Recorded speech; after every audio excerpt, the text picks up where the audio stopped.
Hello. Alright, I just finished reading If It Bleeds by Stephen King. Now, I knew Stephen King was popular, and when I was about 12, I was in secondary school, yes, about 12, 13, I started reading his books and I absolutely loved them. They scared the hell out of me. I remember staying up so many nights just reading his books because I was too scared to go to sleep and turn the lights off. I was too scared to stop reading. I tried to see what happened. So back then I thought, man, this guy's amazing. And then, all the films that are based on his books, The Running Man, The Shawshank Redemption, so many great films. Songs inspired by him as well. I can't remember them off the top of my head, but there's a fair few. So it's a long time since I read any Stephen King. About 2 years ago, I picked up a short story by him called Joyland, and I thought, damn, that's good, But it wasn't, some books you read and you think, oh, that's so significant, that's so profound, that's so enlightening. It wasn't that, but it's not meant to be. It's meant to be entertaining. It's meant to draw you in. Nobody entertains and draws you in, and well, I say nobody. Very few people do it better than Stephen King. So this book, If It Bleeds, is a collection of, I think there's 4 stories in here. Harrigan's Phone, Life of Chuck. Yeah, so there's 4 stories in here. They're all quite different. They're all very clever. Being somebody who reads a lot, one thing I found with Stephen King is his style is so unassuming.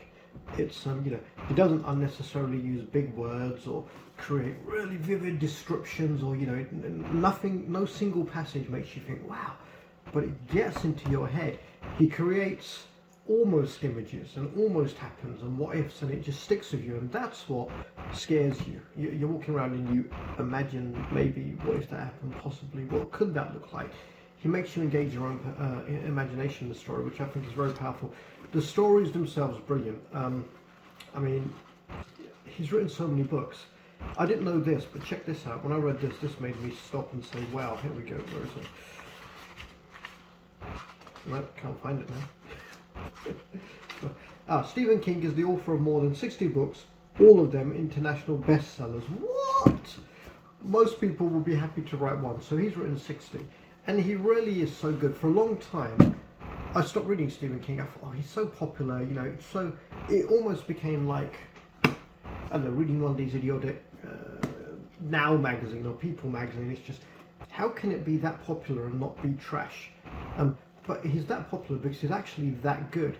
And like I said, you might read his stuff and think, oh, there's nothing special about this writing, but it's not the writing, it's the stories, it's the plots, it's the characters. My favourite story in here, because there's 4, my favourite one is the last one, called The Rat.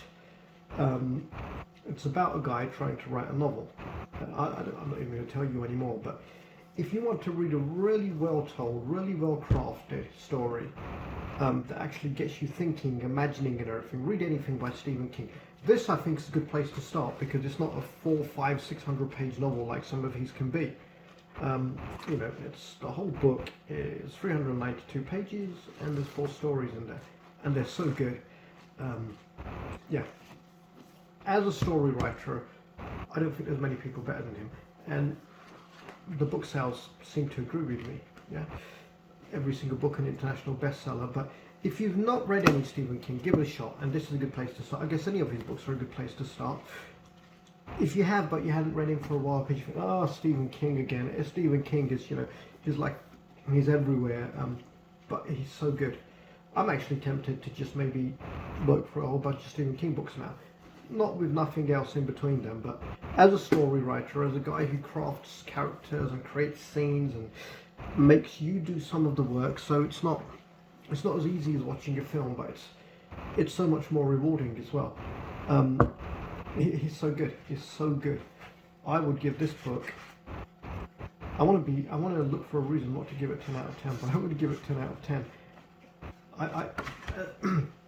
With each story in here, I just couldn't put it down. I had to get to the end. The slowest one to get into was the first one, Mr. Harrigan's Phone, maybe 5 pages, and I'm thinking, yeah, it's a nice story. Oh, that's nice. But then when you get into it, you think, oh my gosh. The second one, Mr. Harrigan's Phone, The Life of Chuck, was a bit strange, but still good. Didn't necessarily make sense, but still good.